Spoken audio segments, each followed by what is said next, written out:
Assalamualaikum warahmatullahi wabarakatuh. Selamat datang kembali di channel Akan Ada Misteri. Dan tentunya masih bersama saya Mas Nara. Di kesempatan kali ini saya akan menceritakan sebuah cerita horor dengan judul Gadis Penunggu Hotel. Seperti biasa, sebelum ke ceritanya, bagi kalian yang belum subscribe channel Akan Ada Misteri, silahkan bisa subscribe dulu dan aktifkan lonceng notifikasinya agar kalian tidak ketinggalan cerita mengerikan dari channel Akan Ada Misteri. Dan jangan lupa juga untuk share and like, tentunya agar Mas Nara lebih semangat lagi untuk menghibur kalian. Oke, kalau sudah, terima kasih. And so, get ready to be haunted.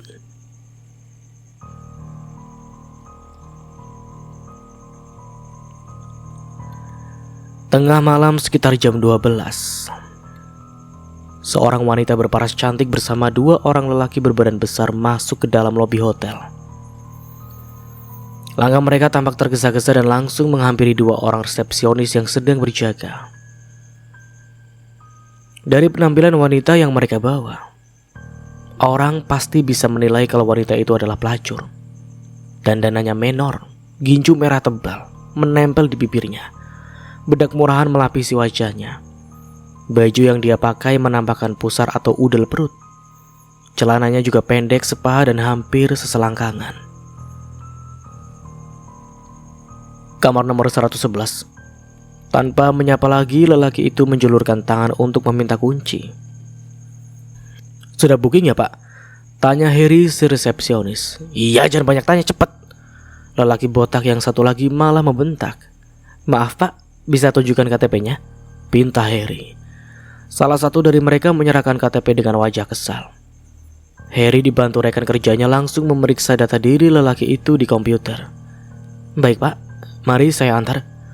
Setelah ketemu, Harry langsung mengantar pria itu. Mereka naik ke lantai 2, melintasi koridor kamar hotel. "Ini kamarnya, Pak." Harry membukakan pintu kamar sambil tersenyum ramah. Tanpa berterima kasih, mereka langsung masuk ke dalam kamar itu. Harry seperti sudah biasa menerima perlakuan seperti itu dari tamu. Dia pun beranjak pergi. Dia kembali berjaga bersama di meja resepsionis bersama Tiara, rekan kerjanya. Sesaat kemudian dia melihat sesuatu tergeletak di lantai itu. Dan itu jelas dompet. "Tiara, ada dompet tuh," tunjuk Harry sambil menyenggol Tiara yang sedang mengantuk. "Wah, itu pasti punya tamu barusan." Tiara bangkit dari tempat duduknya lalu mengambil dompet tersebut. Ia membuka dompet itu lalu mencomot sebuah KTP dari dalamnya. Tiara memperhatikan foto KTP tersebut. Wajahnya sama persis dengan tamu yang datang barusan. "Ini punya si bapak yang barusan check-in. Sana antarkan," suruh Tiara pada Harry. Harry berdecak kesal. "Kenapa gak lu aja sih?" "Males gua. Lu aja sana sekalian. Tadi kan lu yang antar mereka ke kamar."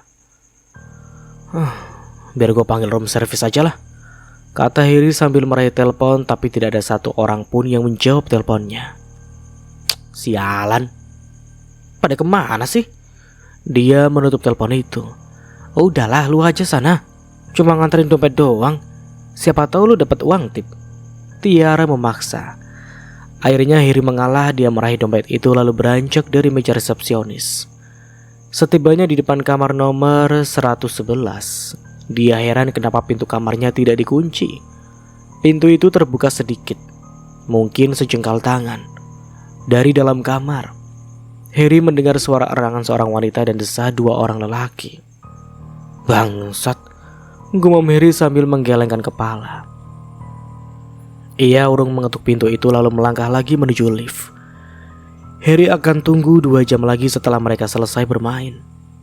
Saat Harry menunggu lift, tiba-tiba dia mendengar jeritan wanita seperti dipukuli dari dalam kamar nomor 111.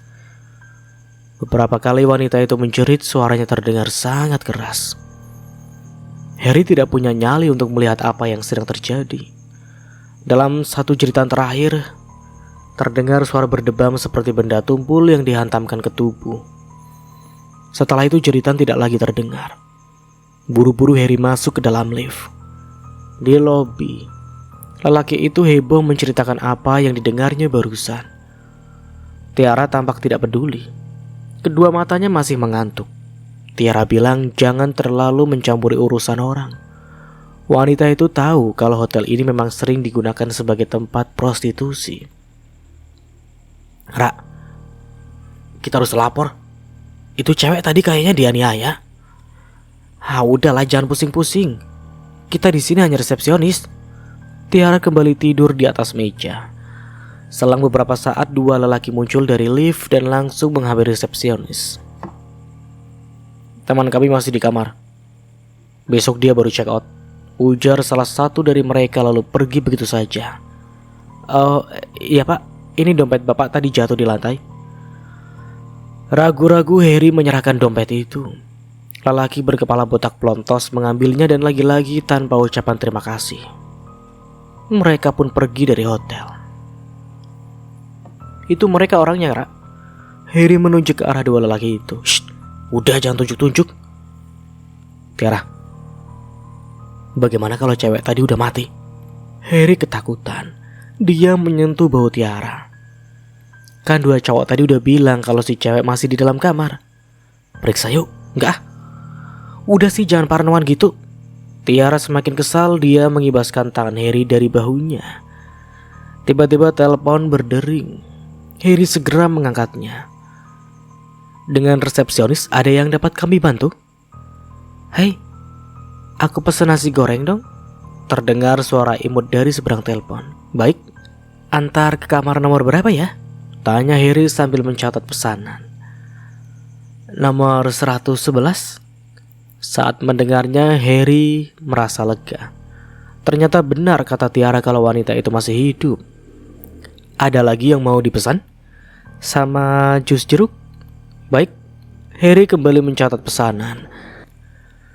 Setelah telepon ditutup, Harry langsung menghubungi room service untuk merespon makanan yang dipesan wanita itu. Beberapa saat kemudian nasi goreng berhasil diantarkan oleh petugas. Tapi Harry masih penasaran dengan kondisi wanita itu. Andre, lu tadi antar makanan ke nomor 111 kan? Ya. Gimana keadaan cewek itu? Dia baik-baik aja kok. Katanya dia juga mau renang. Jelas Andre petugas room service. Berenang? Malam-malam begini? Iya. Bisa antar aku ke kolam renang gak? Sebelum mereka selesai bercakap, seorang wanita muncul dari lift. Dia sudah mengenakan bikini yang diselimuti handuk kimono. Oh, baik bu. Andre dengan sigap menghampiri wanita itu lalu mengantarnya ke kolam renang. Harry mengikuti dari belakang. Diperhatikannya wanita yang sedang berenang itu. Jarang sekali ada tamu yang mau berenang tengah malam seperti ini. Entah kenapa, Harry masih penasaran. Dia naik ke lantai 2 lalu buru-buru menghampiri kamar nomor 111. Kali ini pintunya terbuka lebar. Dan betapa terkejutnya Harry saat melihat mayat wanita terkapar di atas kasur. Mayat itu melotot. Kepalanya retak seperti habis dihantam benda tumpul. Darah membasahi tempat tidur. Buru-buru Harry lari ke ujung koridor. Dia menyibakkan tirai jendela kaca yang mengarah langsung ke kolam renang di belakang hotel. Dilihatnya wanita itu masih asyik main air di kolam renang. Padahal jelas-jelas wanita itu sudah mati. Saat Harry masih tercengang dengan apa yang dilihatnya, tiba-tiba pintu kamar nomor 111 tertutup sendiri dengan keras. Seperti ada yang membantingnya. Sontak saja Harry lari kocar-kacir sambil berteriak minta tolong. Hotel yang mengarah langsung ke pantai itu memang tidak pernah sepi pengunjung.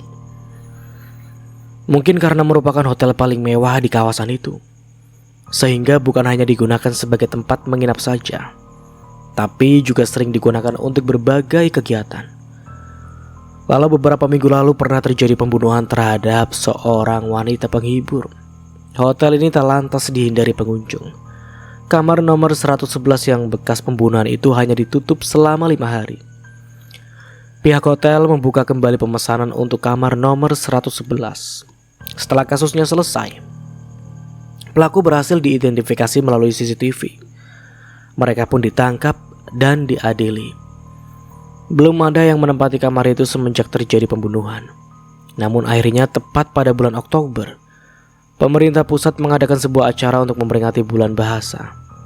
Acara tahunan itu dinamakan pemilihan duta bahasa provinsi. Kebetulan sekali hotel bekas pembunuhan terpilih sebagai tempat perhelataannya. Wah, bagus banget hotelnya ya. Fadil sumringah saat tiba di halaman hotel. Dia adalah salah satu mahasiswa yang menjadi perwakilan kampusnya. Iya Dil, makan enak di kita. Timpal Zainal, dia satu kampus dengan Fadil. Mereka berdua tiba di hotel tersebut setelah menempuh perjalanan selama 1 jam. Halaman hotel mulai ramai. Para peserta dari berbagai kampus seprovinsi mulai berdatangan. Satu persatu mereka melakukan check-in di lobi hotel. "Lo kamar nomor berapa?" tanya Zainal sambil memegang kunci kamar Fadil. 111 nih, jawab Fadil. "Wah, nomor cantik itu. Tukeran mau gak?" tawar Zainal. "Emang lu nomor berapa?" Fadil meraih kunci di tangan Zainal. "Nomor 80, tukeran ya. Kamar lu pasti di lantai atas. Jadi pemandangannya pasti indah banget." Zainal memaksa. "Ya udah sih, terserah lu aja lah." Bagi Fadil tidak masalah mau tidur di kamar nomor berapapun. Yang penting bisa istirahat. Perjalanan dari kampus ke hotel lumayan membuatnya lelah. Dia ingin segera membaringkan diri di kasur hotel yang empuk. Zainal diantarkan ke lantai 2 oleh Heri, si resepsionis yang pernah melihat mayat di kamar itu. Wajah Heri terlihat gugup. Sebenarnya dia khawatir pada tamu yang sedang diantarnya. Heri yakin kalau wanita yang pernah mati di kamar itu masih bergentayangan. Sebab Heri sering mendengar suara gaduh di dalam kamar nomor 111. Kadang ada suara tawa perempuan, kadang menangis, kadang seperti ada yang sedang menonton televisi. Padahal jelas-jelas kamar itu kosong, tidak berpenghuni. "Ini kamarnya Mas." Heri membuka pintu sambil tersenyum ramah. Kamar itu rapi. Ada spring bed warna putih dan 2 bantal. Di dindingnya menempel TV LED 40 inch. Ada kulkas kecil di samping tempat tidur. Juga ada meja dan kursi kasual di dekat jendela. Kamar itu juga dilengkapi sebuah kamar mandi yang terbilang cukup mewah. Di atas meja sudah disiapkan sepasang sendal selop tipis ala hotel. Wow, Zainal terkagum-kagum. Ini memang baru pertama kalinya dia menginap di hotel. "Ada apa ya Mas?" tanya Heri. "Bagus banget kamarnya." Zainal membuka sepatu, dia lalu membaringkan badan di atas spring bed yang empuk. "Ini kan hotel Mas," kata Heri. Zainal nyengir. "Mantap Pak." Dia lalu mengacungkan jempol ke arah Heri.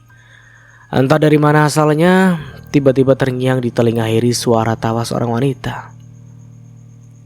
"Kenapa Pak?" tanya Zainal yang heran melihat ekspresi si resepsionis. Enggak apa-apa. Kalau butuh apa-apa telepon aja ya. Itu nomornya sudah tertera." "Sip." Zainal nyengir lagi. Heri kemudian menutup pintu kamar tersebut. Setelah mengikuti pembekalan di ballroom selama berjam-jam, Zainal pulang ke kamarnya. Dia sangat lelah. Lampu dia matikan dan hanya menyalakan lampu tidur saja. Televisi dibiarkan menyala, menayangkan channel khusus olahraga. Tidak lama kemudian dia tertidur, sementara televisi masih menyala. Entah pada jam berapa Zainal terbangun. Dia mendengar tawa seorang wanita seperti sedang asyik menonton televisi. Dalam keadaan mengantuk, dia meraba-raba remote televisi. Matanya memicing ke arah layar. Zainal heran. Kenapa tayangannya berganti ke serial drama Korea? Tanpa berpikir macam-macam, ia langsung mematikannya. Dia pun kembali tidur. Sebelum terlelap kembali, tiba-tiba dia mencium bau parfum wanita yang sangat menyengat. Ia mengendus-enduskan hidungnya lalu mengernyitkan dahi. Zainal pun bangun dan melangkah ke kamar mandi karena bau parfum itu berasal dari sana. Sesaat sebelum dia membuka pintu kamar mandi, seseorang menekan bel pintu kamarnya. Berkali-kali bel itu ditekan dan terkesan sangat memaksa. Zainal membuka pintu kamarnya. Dia menoleh ke sekeliling, tapi tidak ada siapa-siapa di sana. Pikir Zainal mungkin tadi ada orang yang iseng. Pintu ditutup kembali. Masih penasaran dengan bau parfum yang ia endus, dia akhirnya perlahan membuka pintu kamar mandi. Anehnya tidak ada apa-apa di dalam sana. Zainal mendongak ke atas, tapi tetap saja tidak ada apapun. Dia berdecak kesal lalu kembali ke tempat tidurnya.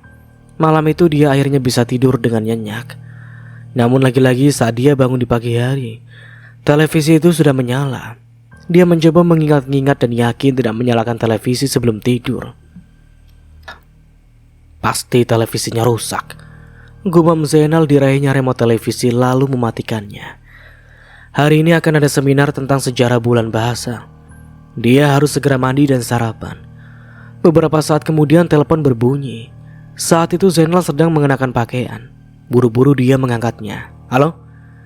Zainal, kita ketemu di bawah ya. Udah disiapin sarapan tuh. Orang-orang juga sudah pada kumpul. Oh, oke deal. Zainal menutup telepon. Dia mempercepat gerakannya, mematut diri di depan cermin. Tak lupa dia juga menyisir rambutnya sampai klimis. Setelah rapi dengan mengenakan batik keemasan, celana bahan, dan sepatu pantofel, dia kemudian bergegas ke lobi. Di sana sudah ramai oleh para peserta. Mereka mengambil sendiri makanan yang sudah disajikan oleh pihak hotel. Zainal dan Fadil bergabung satu meja dengan dua peserta lain yang berasal dari Tangerang. Kalian tahu gak sih kalau pernah ada pembunuhan di hotel ini? Tanya Santi. Hah? Seriusan? Fadil penasaran. Iya, tapi kamar hotelnya dirahasiakan. Gak ada yang tahu pembunuhan itu terjadi di kamar nomor berapa. Lanjutnya. Menurut gua hotel ini memang angker, tahu gak? Ujar Hilda lalu menyeruput Telemonti. Ya, setiap hotel pasti ada saja penghuni gaibnya lah. Selama kita tidak mengganggu mereka, gue yakin kita baik-baik saja kok. Timpal Zainal, dia enggan menceritakan kejadian aneh yang dialaminya semalam. Acara hari itu berjalan sesuai rencana. Ada sesi seminar, perkenalan masing-masing peserta dan interview bersama para juri. Selepas acara, Zainal kembali ke kamar. Dia sangat lelah setelah mengikuti rangkaian acara seharian. Namun setibanya di kamar, dia heran lantaran kamarnya acak-acakan seperti kapal pecah. Padahal tadi siang dia sudah merapikannya. Lebih parahnya lagi ada bungkusan makanan ringan yang berserak di lantai. Itu makanan yang sengaja dia bawa dari kampus. Lah, siapa yang sudah memakannya ya? Tanya Zainal dalam hati. Yang lebih membuatnya kaget, ada jejak kaki berlumur darah di kamar. Jejak itu mengarah ke koridor sebelah kanan. Karena penasaran, dia pun mengikuti jejak kaki tersebut. Tetapi di depan jendela hotel, jejak itu terputus. Dari jendela itu Zainal melihat ada seorang wanita. Dia sedang asyik berenang di kolam renang belakang hotel. Nal, seseorang menyentuh pundaknya. Itu membuat Zainal terkejut bukan main. Ngagetin aja sih lu, Dil. Ternyata itu Fadil. Zainal berdecak kesal. Gua boleh tidur di kamar lu gak? Tanya Fadil. Emang kenapa kamar lu? Zainal mengerutkan dahi. Gua gak bisa tidur. Takut setan. Gara-gara waktu siang ada yang cerita korban pembunuhan.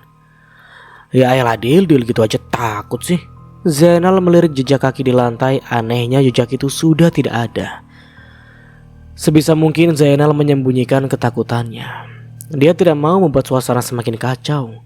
Dalam hatinya dia sebenarnya bersyukur si Fadil mau numpang tidur di kamarnya.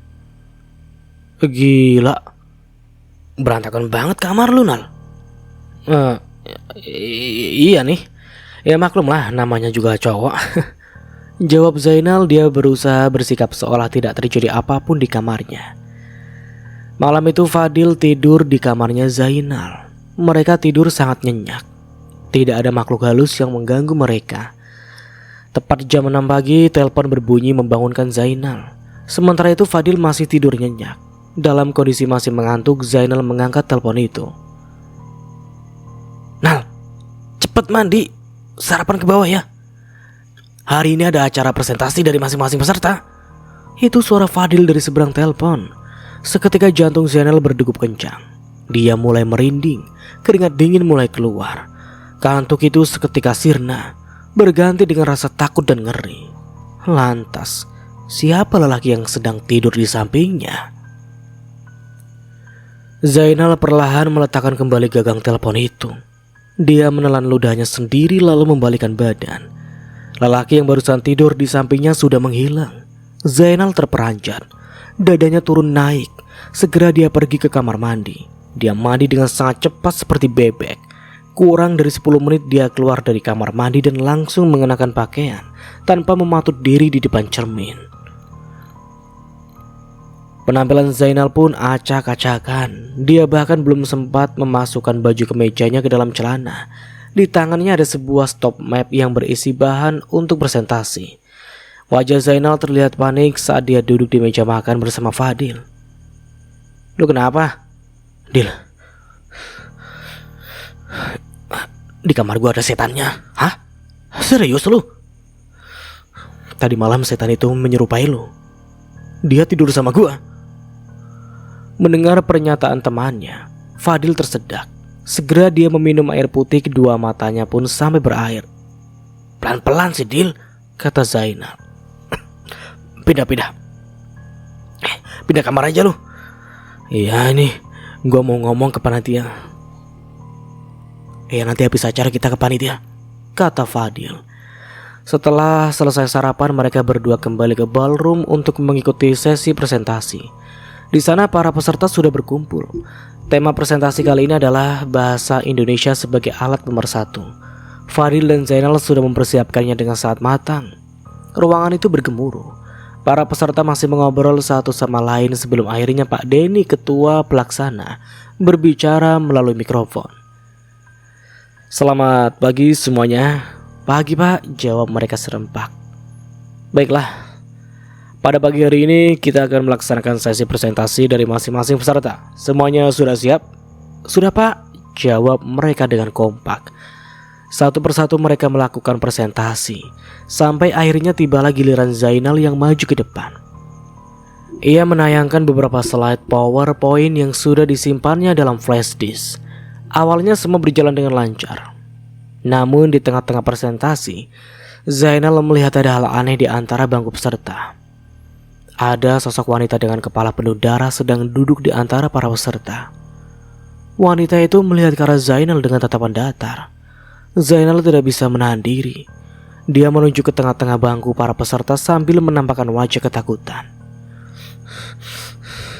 "Setan! Ada setan!"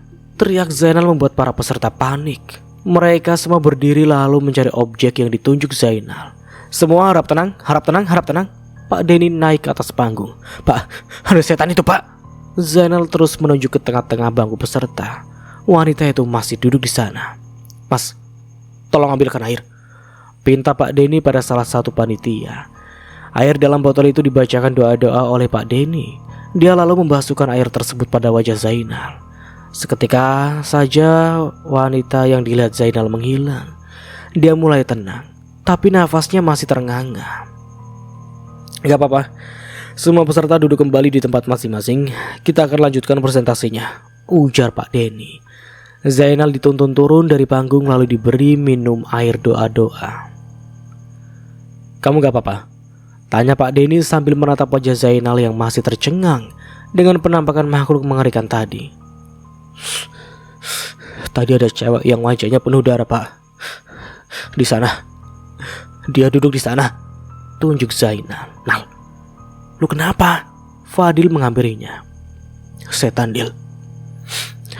Hotel ini ada setannya."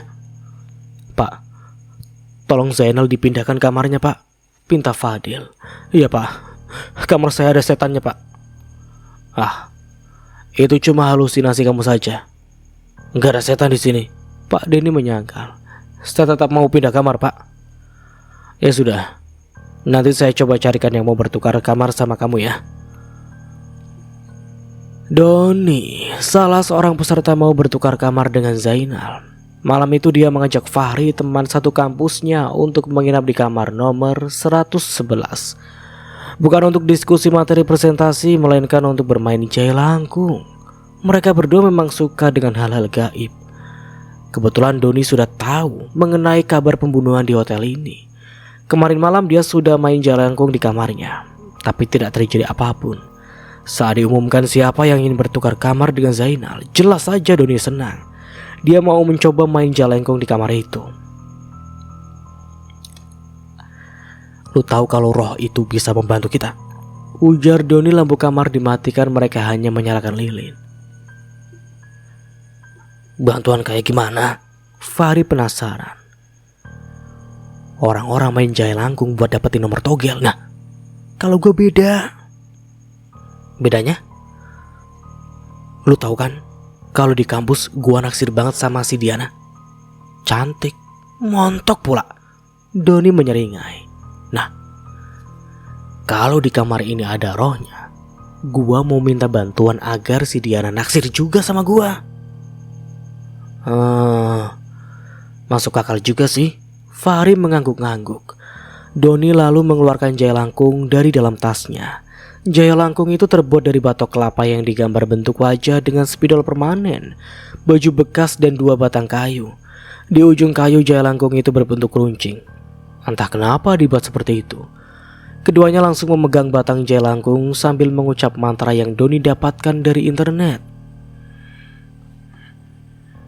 Jalangkung, jalangkung, di sini ada pesta setan. Datang tak dijemput, pulang tak diantar. Bantulah kami, wahai jalangkung. 5 kali mereka mengucap mantra, tapi tidak terjadi apa-apa. Lilin pun masih menyala dengan tenang. Wah, nggak ada Don. Percuma, udah gue balik aja ya. Fahri bosan. Ya udah deh. Doni menyalakan kembali lampu kamarnya dan meniup lilin. Jam 12 malam, Doni mendengkur. Dia tidur dengan sangat nyenyak. Lampu dimatikan, yang menyala hanya lampu tidur. Jalangkung tadi masih tergeletak di lantai bersama lilin yang sudah padam. Namun tiba-tiba lilin itu menyala kembali dengan sendirinya. Jalangkung bergerak seperti ada yang menggerakkannya, lalu seketika berdiri dengan tegak. Jalangkung itu melayang di tengah temaramnya cahaya lilin. Dari langit-langit kamar muncul suara seorang wanita menirukan mantra jalangkung yang diucapkan Doni. Jalangkung itu semakin mendekat. Kini dia melayang di atas Doni yang sedang tidur dengan nyenyak. Pagi hari, bel kamar Doni berbunyi. Dia kesiangan. Fahri sudah menelponnya berkali-kali, tapi tetap tidak diangkat. Sekarang pintu itu digedor keras oleh Fahri. Dia heran kenapa Doni tidur sangat pulas. Sebentar lagi kan ada UKBI, ujian kemahiran bahasa Indonesia, dan Doni pasti akan telat. Don, bangun Don. Fahri terus menggedor pintu itu sekuat tenaga, namun tetap tidak ada jawaban. Dia lalu pergi ke lobi meminta bantuan petugas hotel untuk membukakan pintu kamar Doni. Fahri takut ada hal buruk yang terjadi pada temannya itu. Anehnya saat Fahri kembali dengan membawa seorang petugas hotel, kamar Doni malah sudah terbuka. Doni tampak sedang mematut diri di depan cermin. Don, buat gua panik aja lu. Ayo buruan, kita udah telat ini, sergah Fahri. Doni tidak menjawab. Dia tetap menyisir rambutnya di depan cermin. Don, sabari. Ini gua lagi siap-siap. Akhirnya Doni bersuara, nada bicaranya datar dan tidak seperti biasanya. Fahri melirik ke lantai, mencari jalangkung yang mereka mainkan semalam, dan ternyata sudah tidak ada. Fahri menyuruh petugas hotel untuk pergi. Don, jalangkungnya mana? Ada di tas gua. Oh ya udah, ayo buruan. Udah pada mulai ujian tuh. Iya. Timpal Doni, dia mengambil pensil dan penghapus dari dalam tasnya. Di ruang ujian Doni tidak mengerjakan satu soal pun. Dia memandangi lembar soal dengan tatapan kosong. Tangan kanannya menggenggam pensil, semakin lama genggamannya semakin kuat. Pensil itu pun patah, membuat Fahri yang duduk di sampingnya terkejut. Lu kenapa Don? Bisik Fahri. Gak apa-apa. Doni menggelengkan kepala. Dia mengambil kembali pensil yang sudah patah. Fahri melongokkan kepala, dia melihat lembar jawaban temannya itu. Kok masih kosong? Lu sakit? Gua bingung mau jawab apa. Doni menoleh ke temannya. Tampak kedua bola mata Doni merah. Lu begadang ya? Mata lu merah? Iya. Semalam gua gak bisa tidur, jawab Doni. Akhirnya Fahri membantu temannya. Diam-diam dia menukar lembar jawaban lalu mengerjakan soal milik Doni.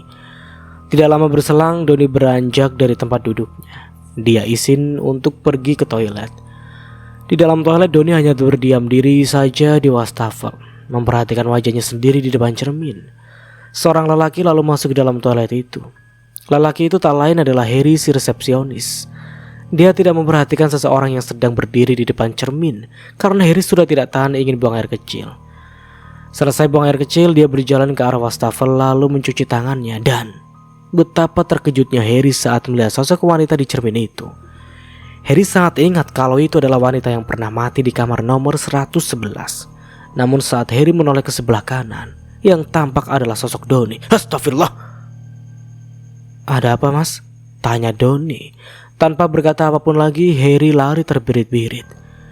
Di meja resepsionis, Harry menceritakan apa yang barusan dia lihat pada teman kerjanya. Sayangnya, tidak ada satupun dari mereka yang percaya pada cerita Harry. Pikir teman-temannya mana mungkin ada setan di siang bolong seperti ini. Doni kembali ke ruang ujian. Lembar jawabannya sudah selesai dikerjakan Fahri. Panitia berkeliling untuk mengambil lembar jawaban peserta. Doni menyerahkan lembar jawabannya, kali ini wajahnya pun pucat. Kamu sakit? Tanya panitia. Enggak, aku baik-baik aja.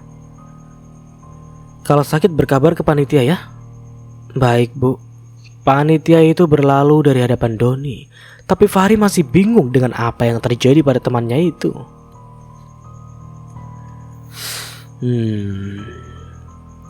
Apakah karena Jaya Langkung semalam ya? Gumam Fahri dalam hatinya.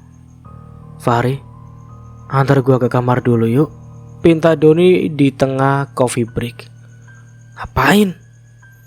Gua mau nunjukin sesuatu sama lu. Apaan? Nanti biar lu lihat sendiri. Fahri pun mengiyakannya. Mereka beranjak dari ruangan itu. Di dalam lift, Fahri melihat tangan kanan temannya itu bergetar. Lu kayaknya sakit sih Don, kata Fahri. Enggak kok, gua baik-baik aja. Doni menoleh ke temannya sambil tersenyum.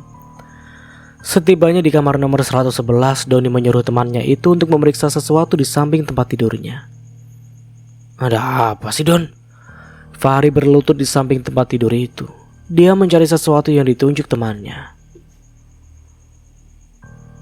Mana? Gak ada apa-apa.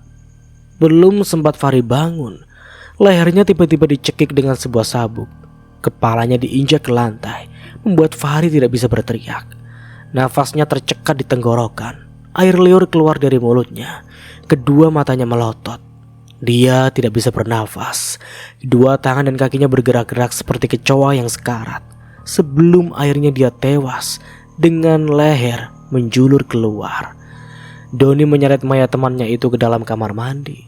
Setelah selesai, dia lalu kembali ke ruang ujian untuk mengikuti acara selanjutnya. Selama coffee break, ia terus-terusan menatap Hilda yang ditatap sesekali tersenyum sambil mengangguk gugup. Temanmu mana? Panitia menyentuh pundak Doni. Dia pulang. Hah? Pulang? Ke kamar? Bukan. Dia pulang ke rumah. Panitia pun terkejut mendengar penjelasan Doni. Bagaimana mungkin ada peserta yang pulang begitu saja di tengah-tengah acara seperti ini? Kenapa dia pulang? Tanya panitia. Katanya ada urusan keluarga, Pak. Tapi seharusnya dia izin ke panitia. Kalau begitu dia dianggap gugur ya. Doni mengangguk. Dia tidak sedikit pun menampakkan wajah panik.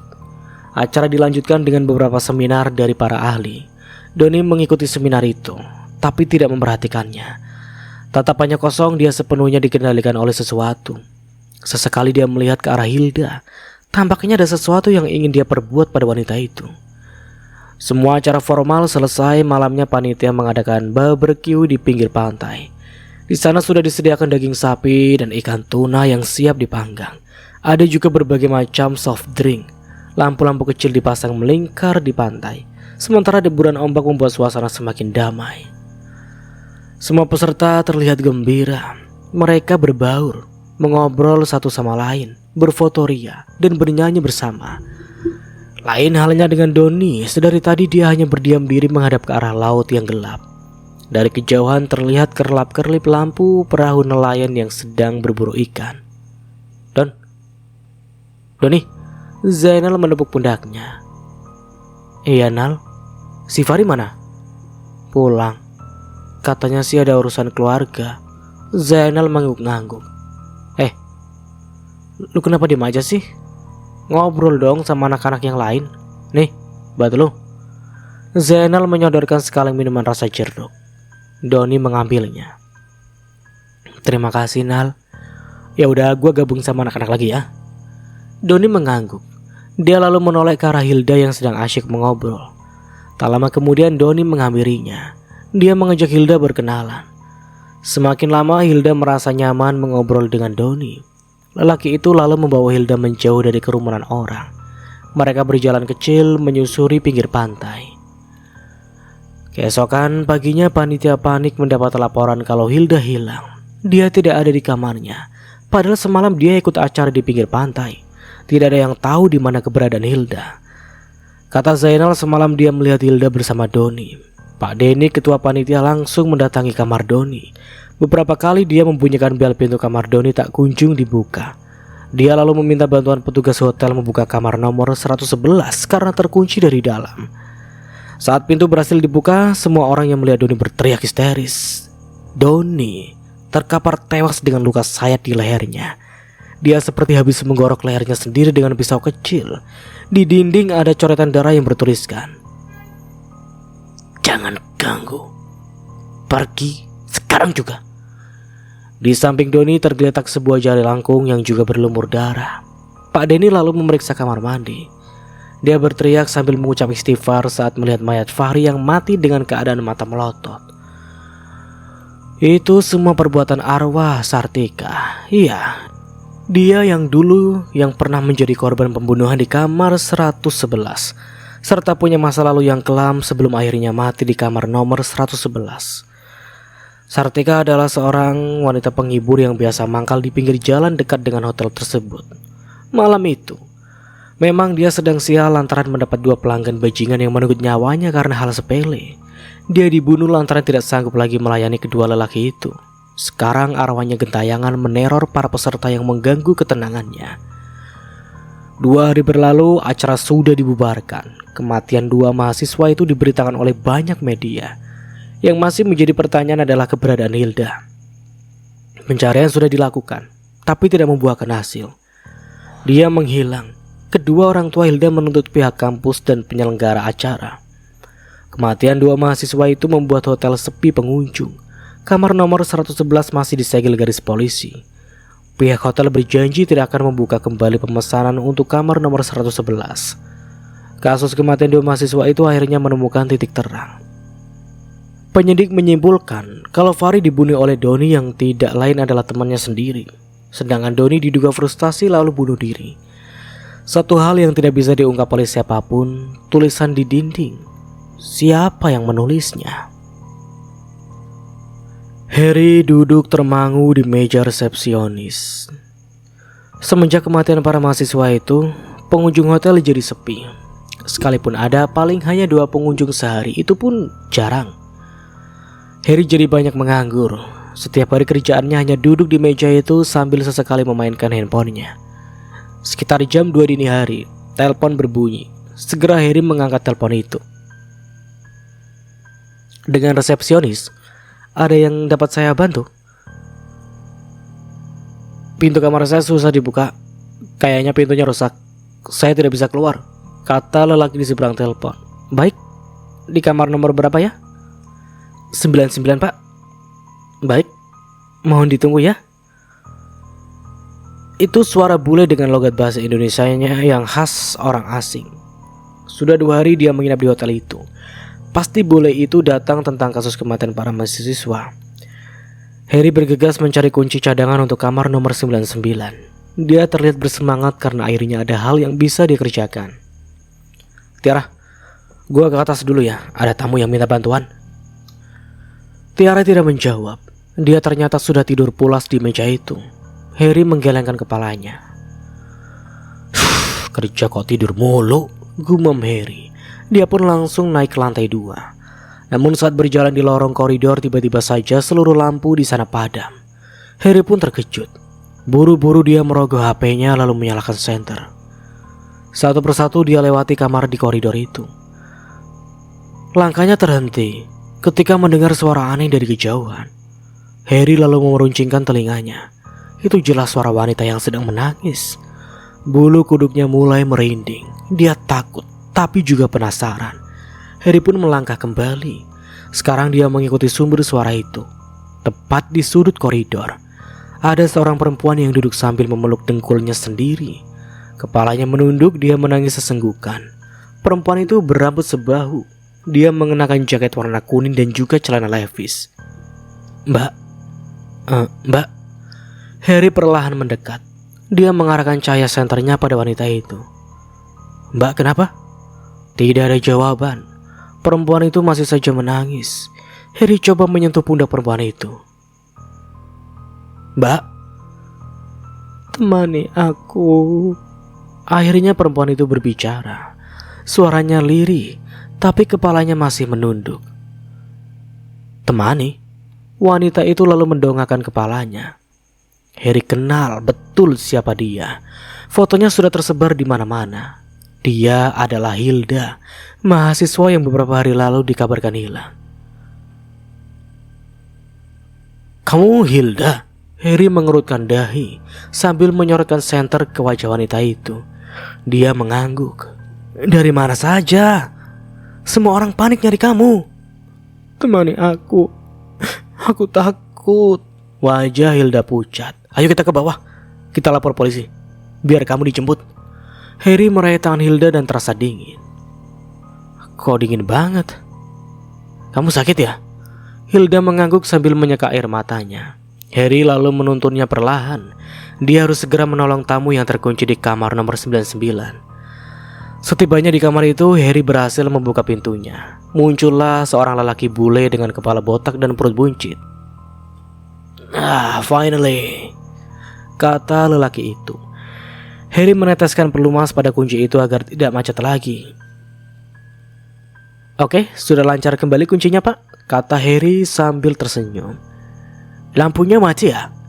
Tanya bule yang sudah mahir bahasa Indonesia itu. Oh, ini sedang diperbaiki sama tim teknik kami, Pak. Maaf atas kendala ini ya. Jangan terlalu lama. Saya harus charging laptop. Ya, sebentar lagi pasti menyala. Kami punya mesin diesel. Jangan khawatir.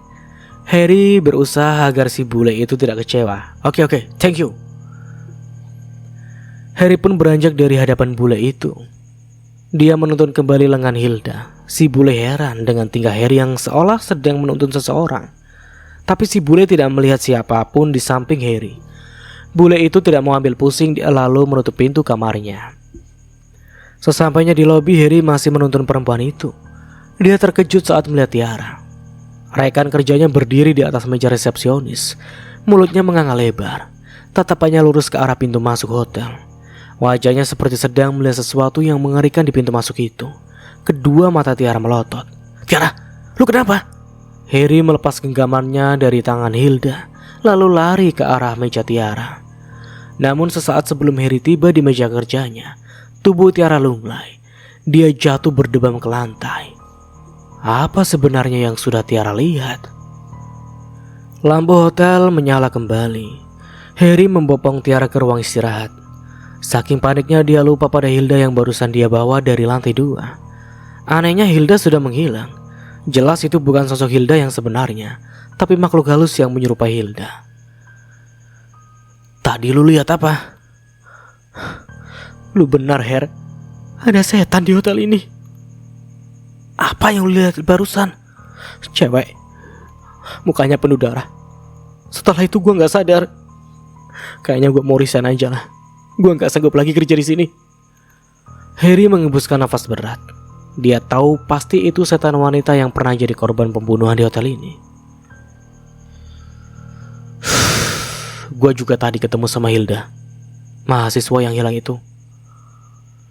Tapi anehnya dia sekarang hilang lagi entah kemana. Gue juga yakin sih yang gue bawa itu setan. Sekarang hati-hati. Hotel ini angker. Lu mau tetap kerja di sini? Tanya Tiara.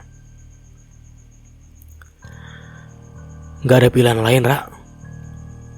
Gue harus tetap kerja, jawab Heri. Seorang servis room muncul dari pintu. Dia tampak terburu-buru. Mas Heri, ada tamu yang mau check-in, kata seorang servis room itu. Heri mengerutkan dahi. Dia heran, tumben sekali ada tamu tengah malam seperti ini. Dia pun bergegas ke meja kerjanya. Di sana ada seorang lelaki yang penampilannya kumal. Dia mengenakan topi koboi, menenteng senapan angin, dan menggendong tas ransel. Pakaiannya kotor penuh bercak lumpur yang mengering. Lelaki itu seperti baru saja pulang dari ekspedisi hutan belantara. Di samping lelaki itu ada seorang perempuan yang umurnya berkisar 21 tahun. Penampilannya tidak kalah kumal. Rambutnya kusut dan ada bercak lumpur kering di wajahnya. Perempuan itu terlihat murung. Dia menunduk dengan tatapan kosong. Kami pesan 2 kamar ya, kata lelaki itu sembari mengeluarkan sebuah kartu debit dari dompetnya. Baik pak. Tanpa banyak tanya lagi, Heri melayani kedua orang itu dengan ramah.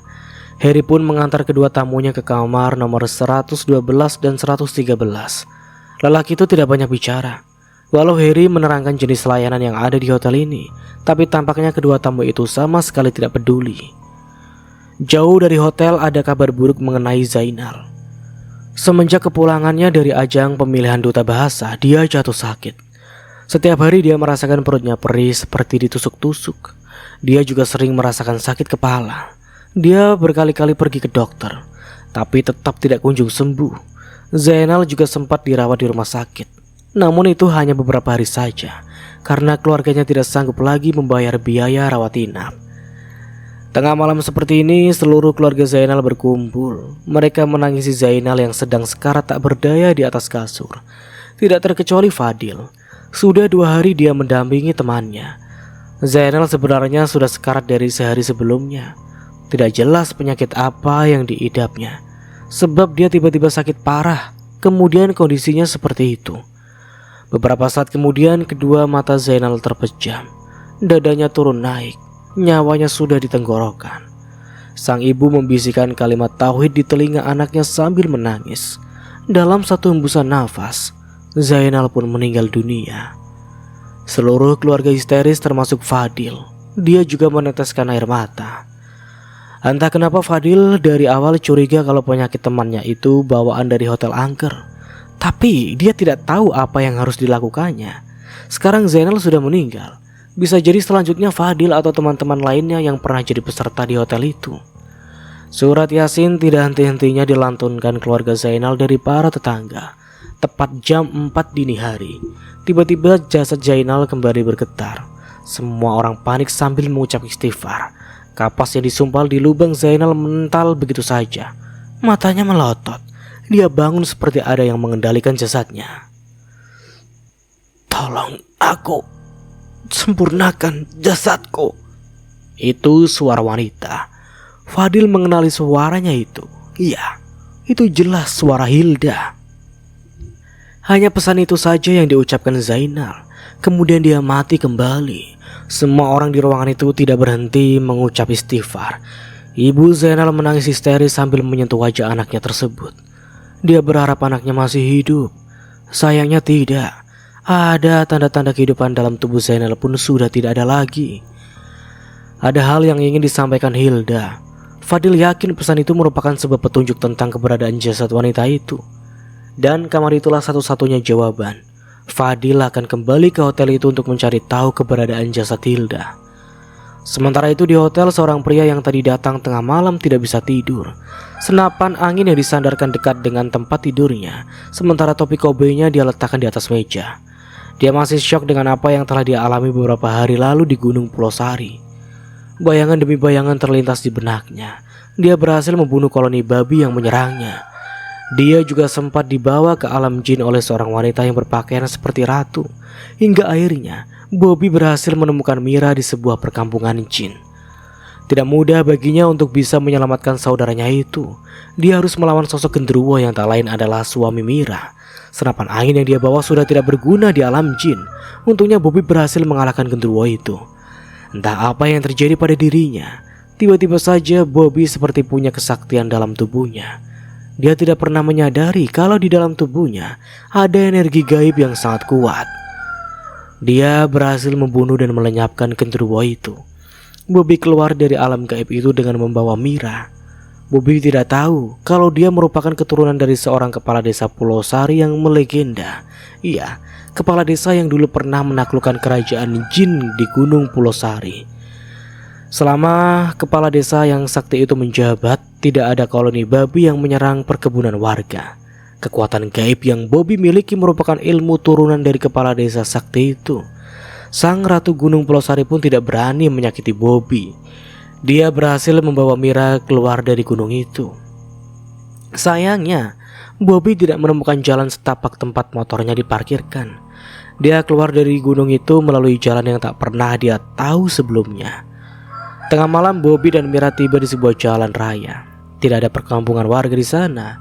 Sejauh mata memandang hanya ada pepohonan yang berjejer di pinggir jalan.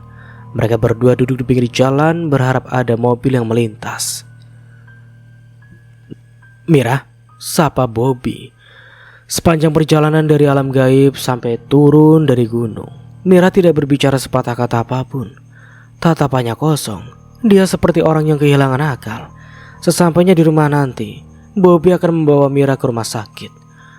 Tidak lama berselang dari kejauhan terlihat sebuah mobil pick up yang tengah mengangkut sayuran. Segera Bobby berdiri lalu melambaikan tangannya. Mobil itu berhenti tepat di hadapannya. Boleh numpang pak? Mau kemana ya? Ke Kenanga Selatan, jawab Bobby. Oh saya nggak ke sana. Saya mau ke pasar Curug nganterin sayuran ini. Nggak apa-apa pak, kami ikut aja. Yang terpenting bagi Bobby saat itu adalah pergi dari kawasan gunung. Urusan pulang itu gampang. Dia bisa cari penginapan dulu di perjalanan. Setelah 1 jam berlalu, Bobby sadar kalau mobil pickup itu membawanya semakin jauh dari Kenanga Selatan. Untung saja dia melihat ada sebuah hotel megah di pinggir jalan itu. Pak, kami turun di sini saja, pinta Bobby. Dia akan menginap untuk semalam di hotel itu. Besoknya baru dia akan mencari kendaraan umum untuk pulang. Lagi pula Bobby sudah sangat lelah dan ingin segera istirahat. Malam itu Bobby benar-benar tidak bisa tidur. Dia bangkit dari tempat duduknya lalu mengambil kunci kamar Mira. Dia berjalan ke kamar Mira dan membuka pintu kamar. Di dalam sana Mira juga tidak tidur. Dia hanya duduk termangu di tepi tempat tidurnya. Bobby khawatir saudaranya itu jauh nanti malah gila. Tidak lama berselang terdengar suara teriakan dari kamar nomor 111. Bobby terkejut. Dia lari ke kamarnya sendiri lalu meraih senapan angin. Tinggal tersisa 3 peluru.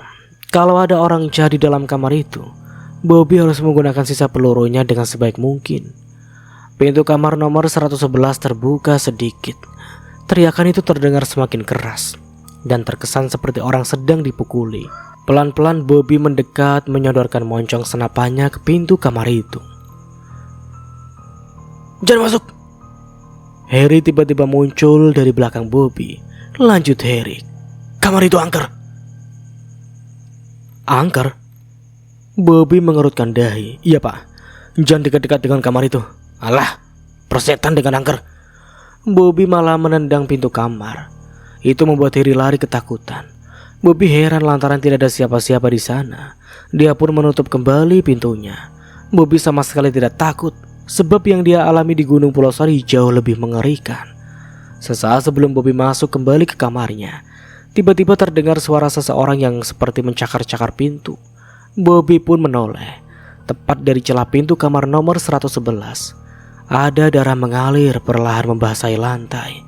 Bobby menggelengkan kepalanya. Sebaiknya kau tidak menggangguku. Aku sudah pernah membunuh jin seperti kau, kata Bobby. Dengan penuh emosi dia tendang kembali pintu kamar itu. Kali ini tampaklah seorang wanita dengan wajah penuh darah. Kenapa kau mengganggu manusia? Tanya Bobby. Yang ditanya diam saja. Wajahnya datar menatap Bobby. Kedua kaki Bobby basah oleh darah. Wanita itu perlahan bangun. Kedua matanya merah. Ia mendekat kepada Bobby seperti hendak melukainya. Sudah kubilang, aku pernah berhadapan dengan jin Gunung Pulau Sari. Kalau kau cari masalah denganku, itu salah besar. Belum sempat wanita itu melukai Bobby, tubuhnya sudah terbakar. Dia berteriak kesakitan sambil meminta ampun. Namun api terus membakarnya hingga dia lenyap begitu saja seperti serpihan debu. Setelah wanita itu menghilang, tampaklah mayat seorang perempuan terbaring di atas tempat tidur. Mayat itu sudah membusuk dan mengeluarkan bau yang tidak sedap. Keesokan paginya, mayat itu teridentifikasi. Dia adalah Hilda, mahasiswa yang dikabarkan menghilang. Kejadian itu sangat ganjil. Keluarga Hilda malah menuduh kalau Bobby yang membunuh anaknya. Bobby pun sempat diseret ke meja hijau. Kesaksian Bobby tentang mayat Hilda memang tidak masuk akal. Tapi tidak ada bukti kalau Bobby melakukan pembunuhan itu. Setelah kasus selesai, Bobby fokus mengurus Mira yang kondisinya masih memprihatinkan. Dia tidak pernah bicara sepatah kata pun. Bobby akhirnya meminta bantuan seorang ustadz. Dia adalah Ustadz Firman yang juga ahli ruqyah.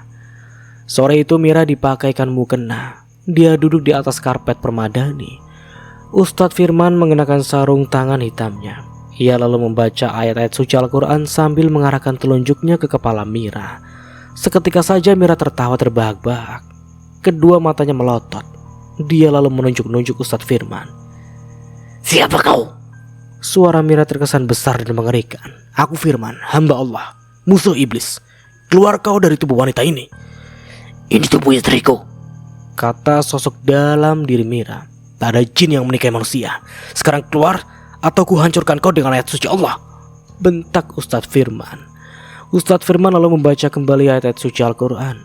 Jin di dalam tubuh Mira semakin berteriak kesakitan. Tidak lama setelah itu tubuh Mira lemas. Dia kemudian terkapar tidak sadarkan diri. "Kalian tidak akan bisa memusnahkanku." Ustadz Firman menoleh ke arah dinding. Di sana ada bayangan hitam berbentuk genderuwo. Bobby pun mendekat kepada bayangan itu. Dengan kemampuan gaib yang dia miliki, genderuwo itu terlihat kesakitan. Sesaat sebelum menghilang, dia berteriak, "Aku berjanji akan membawa istriku kembali," katanya lalu lenyap begitu saja. Semua orang di ruangan itu mengembuskan nafas lega. Mira perlahan siuman. Wajahnya pucat, kedua matanya sayu. "Om," parau suara itu keluar dari mulut Mira. "Akhirnya kau sembuh." Istri Bobby tampak bahagia. "Terima kasih Ustadz. Saya tidak tahu kalau Mira ketempelan jin," ujar Bobby. "Sama-sama. Tapi berterima kasihlah kepada Allah. Saya hanya perantara. Di gunung memang banyak jin. Kita harus berhati-hati. Saya tidak menyangka kalau Pak Bobby ini sakti juga ya." "Saya juga baru menyadari kesaktian ini setelah naik Gunung Pulau Sari, Pak Ustadz." Semenjak saat itu, Mira kembali hidup dengan normal. Ori tidak menyangka kalau Mira bisa diselamatkan. Mereka tidak akan pernah naik gunung apapun lagi. Kejadian itu sudah cukup membuat mereka kapok. Beberapa bulan kemudian, kamar nomor 111 tidak lagi bisa dipesan. Kamar itu selalu terkunci dan tidak pernah dibersihkan. Sarang laba-laba menjuntai di setiap sudut ruangan. Tempat tidurnya berdebu. Tirai jendelanya selalu tertutup rapat. Kamar itu sekarang menjadi sangat menakutkan bagi seluruh pekerja hotel itu. Padahal sebenarnya sudah tidak ada hantu di kamar itu. Hanya saja manusia yang menganggapnya angker. Tidak pernah terdengar lagi suara-suara aneh dari dalam kamar. Tapi Harry, si resepsionis, masih takut kalau malam-malam harus melintas di depan kamar itu. Semakin lama tersebarlah isu kalau kamar nomor 111 adalah kamar khusus jin. Sesungguhnya mereka manusia hanya menakut-nakuti dirinya sendiri. Dan akhirnya ceritanya pun selesai. Oke, ceritanya selesai teman-teman. Dan selanjutnya Mas Nara akan membacakan komentar-komentar dari kalian di hari Jumat ya. Mas Nara akan baca sebisanya. Dan kalau ada yang gak kebaca, Mas Nara mohon maaf. Oke, dimulai dari Kak @earlywidya74. Waalaikumsalam Mas Nara, Ponorogo hadir kembali. Serem ceritanya, gak bisa bayangkan ada yang menyaksikan sendiri peristiwa itu. Pasti tidak bisa melupakan seumur hidup.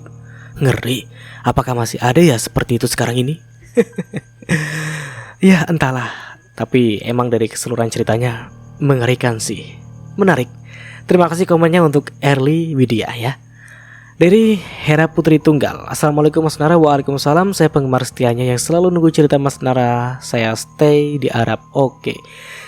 Waalaikumsalam Kak Hera Putri Tunggal. Terima kasih atas komentarnya. Dan semoga selalu betah dengan Mas Nara. Dan semoga kakak selalu baik-baik saja di negara tetangga. Bukan tetangga. Tetangga kan deket. Pokoknya ya tetangga agama berarti. Selanjutnya dari Andaru Ambarsani. Pagi Mas Nara, Hongkong menyapa. Siap, pagi kembali dari Kak Debbie Lover. Hongkong nyimak sehat selalu Mas Nara. Amin. Saya juga ya buat Kak Debbie. Rahman dari Rahman G6T. Kak, cerita kisah pesugihan dong Kak. Pasti seru kalau Kak Nara yang bawain. Hadir dari Lumajang Jatim. Terima kasih. Cerita untuk pesugihan juga ada sih, Mas Nara sempat membawakan di channel ini juga. Jadi silakan scroll lagi channelnya dan cari tentang pesugihan juga ada. Nanti kalau misalnya ada lagi, ditunggu aja di channel ini. Terima kasih buat Kak Rahman. Dari Nohayati, Malaysia hadir setiap mendengarkan. Ceritanya menarik sekali. Semoga Mas Nara terus bercerita, terus sukses. Amin ya rabbal alamin.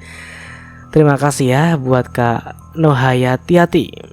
Terima kasih banget. Semoga kakak juga selalu betah di channel Sederhana Mas Nara ini. Dari Nuria Priani. Waalaikumsalam, hadir. Siap. Elisa Rati 88. Si Mas Nara gulai rekodnya jam 3 pagi. Gulai, gila mungkin. Berarti emangnya nggak ngantuk udah selesai bikin videonya.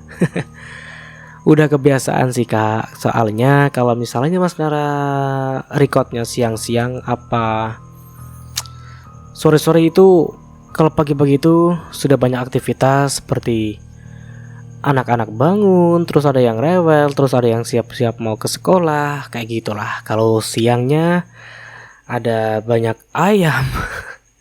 Terus ada banyak ya aktivitas warga sekitar, jadi agak bising. Jadi Mas Nara gak konsen. Jadi paling enak itu ya jam seginian. Jadi seperti itu ya Kak. Dari selanjutnya Umi Rohana. Assalamualaikum. Waalaikumsalam. Dari Wates Kulon Progo Yogyakarta hadir. Siap menyimak ceritanya. Salam sehat selalu. Terima kasih dari Yogyakarta sudah hadir. Terima kasih juga komennya dari Kak Umi Rohana. Semoga selalu betah di channel Sederhana Mas Nara ini. Amin. Dari Arifin Yusuf. Aku senang Mas Nara suaranya keren. Terima kasih. Semoga Kak Arifin selalu betah juga dengan suara Mas Nara yang kadang-kadang aneh. Terima kasih ya Kak.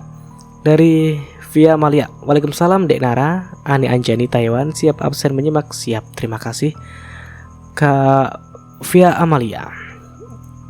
Dari Warsini. Ngeri ceritanya Mas Nara. Mantap.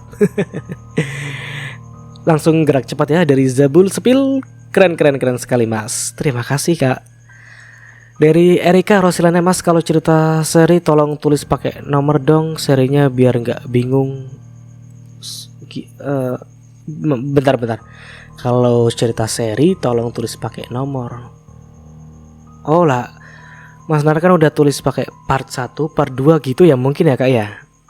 Atau gimana sih kalau untuk nomor kan udah part 1, part 2 kayak gitu di thumbnail dan di judul juga sudah ada tulisan part 1, part 2. Cuman kalau misalnya kakaknya kurang paham lagi, boleh disampaikan lagi nanti sama Mas Nara gimana enaknya. Nanti Mas Nara akan usahakan. Terima kasih komennya Kak untuk Kak Erika. Selanjutnya dari Kusmina Mina. Waalaikumsalam Mas Nara, serem banget ceritanya. Siap, emang ini menyeramkan. Dari Suci Lestari. Ini kayaknya sudah. Oke, dari Mas Ria. Waalaikumsalam Mas Nara, Malang Selatan hadir selalu. Wah, terima kasih ya. Oh, apa? Pesannya turut berduka cita atas wafatnya ayahanda Mas Nara. Semoga husnul khatimah dan ditinggalkan diberikan ketabahan. Amin ya rabbal alamin. Terima kasih atas doanya ya Kak Mas Riah. Dari Konisiati, hadir selalu. Terima kasih selalu hadir Kak. Dari Titik Stirahayu, Waalaikumsalam warahmatullahi wabarakatuh. Terima kasih sudah komen. Dari Hafiz, Surabaya hadir. Selamat dari Surabaya, selamat kenal. Kita dari siapa lagi nih yang belum ya? Zaimroti binti Husin, salam sejahtera kepada Anda dari saya Zaimori Malaysia. Salam sejahtera juga buat Kak Zaimori. Salam dari Indonesia. Semoga selalu betah di channel sederhana Mas Nara. Dari Eni Rohaini, Singapura nyimak. Oke, Singapura. Terima kasih dari Singapura. Terus dari Liana 9194, pernah mendengarkan kisah ini tapi lupa yang membawakannya. Siapa ya? Diinget-inget coba. Dari Wahyuni Jogja, Mas Nara itu mbok nama lengkapmu disebutkan, siapa tahu bisa diprediksi Mbak Elisarati yang indigo. Wih, siapa tuh Elisarati yang indigo? Diprediksi apa ini Mbak?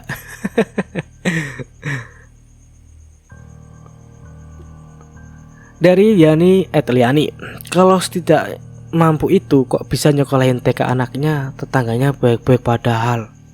Iya sih.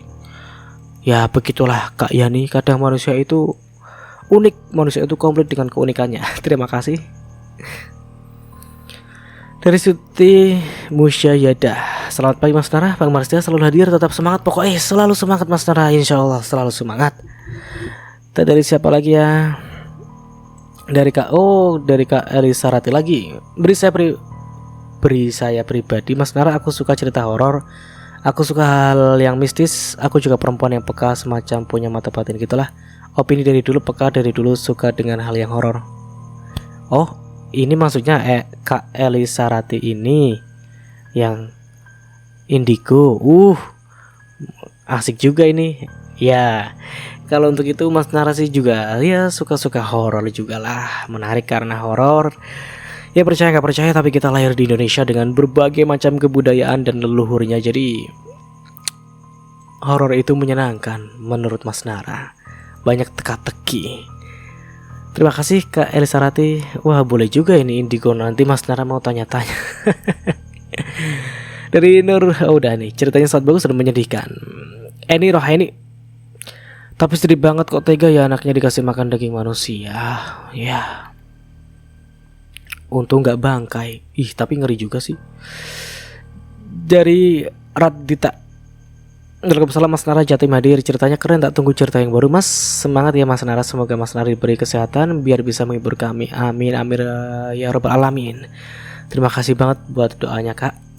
Semoga Kak juga selalu sehat di sana, selalu setia dengan channel Mas Nara yang unik ini. Dari Suyanti, Waalaikumsalam Cikarang Bekasi hadir. Mas Nara sukses selalu dengan cerita akan ada misterinya. Amin amin amin amin. Terima kasih Kak Suyanti. Nama baru, dari nama baru, pokoknya jos hadir Mas Nara, siap.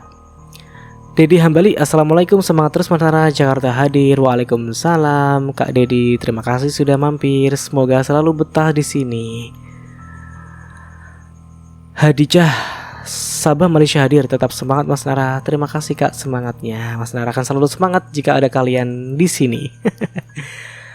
Kwokle London hadir. Mas Nara sehat panjang umur sukses. Mas Nara kadang membayangkan buat kalian yang jauh di negeri orang, yang sampai ada di London, di Hong Kong dan lain-lain. Mas Nara membayangkan kehidupan kalian di sana itu bagaimana, keadaannya gimana, kondisinya bagaimana. Pernahkah maksudnya gimana ya keadaannya ya Mas Nara, penasaran aja. Kayaknya seru kali ya di negara orang. Kalau di negara sendiri juga seru lah. Apapun yang dimanapun kita berada, kita harus selalu bersyukur. Tapi Mas Nara lebih banyak penasaran sih di negara orang, di cuaca yang berbeda, di kehidupan yang berbeda, di pekerjaan yang berbeda. Kayaknya seru. Kayaknya. Dari Suyanti, assalamualaikum Mas Nara, Bekasi hadir. Waalaikumsalam, terima kasih sudah hadir. Andaru Ambasari, Hongkong menyapa sambil masak Mas. Tuh kan ada yang dari Hongkong, Kak Andaru dari Hongkong. Tuh bagaimana di Hongkong? Ada salju kah? Ada apakah? Mas Nara penasaran sekali. Salam sehat. Oke. Kayaknya udah kebaca Mas Nara semua. Apa ada yang belum Mas Nara baca dari yang lain? Coba Mas Nara cek ya. Dari Johanak, assalamualaikum Mas Nara. Ceritanya teman beraktif pagi, nyimak ceritanya teman beraktivitas di pagi hari. Salam sehat dan sukses selalu Mas Nara. Salam sehat juga buat Kak Johanak. Semoga selalu setia di channel Mas Nara ini. Dari Berlia Agatha, Hongkong hadir. Tuh, oh banyak juga yang dari Hongkong ya. Oh, di Hongkong ada musim salju kah? Ius Serawati hadir sambil masak. Ceritanya serem tapi seru. Masak apa nih? Idam dari Kalimantan Timur, salam kenal Mas Nara, semoga ceritanya tambah serem. Semoga Kak Idam juga selalu betah di channel Mas Nara ini. Terima kasih sudah mampir. Vivo, salam Mas Nara, selamat pagi, sehat selalu nggih. Amin, salam sehat juga buat jenengan. Terus dari Desi Dewi, udah. Dari apa ini bahasanya kayak tulisan Hongkong. Dari siapa ini ya? Gak tahu ini Mas Nara gak bisa bahasa Mandarin apa Hongkong ini. Yang penting kok gak ada endingnya ya Kak, jadi penasaran. Oh iya Kak, itu ceritanya menggantung Kak. Yang penting perasaan kakak jangan digantung ya Kak. Apa perasaan Mas Nara jangan digantung. Pokoknya sesuatu yang digantung itu sangat tidak menyenangkan. Untuk cerita aja yang menggantung, kita jangan. Fitro Amelia, assalamualaikum Mas Nara, selamat pagi, selalu menyimak ceritanya. Waalaikumsalam Kak Fitro. Wiwin Supriyati Idris, waalaikumsalam pagi Mas Nara, sambil kerja ikut nyimak, sukses selalu juga. Udah, ini udah.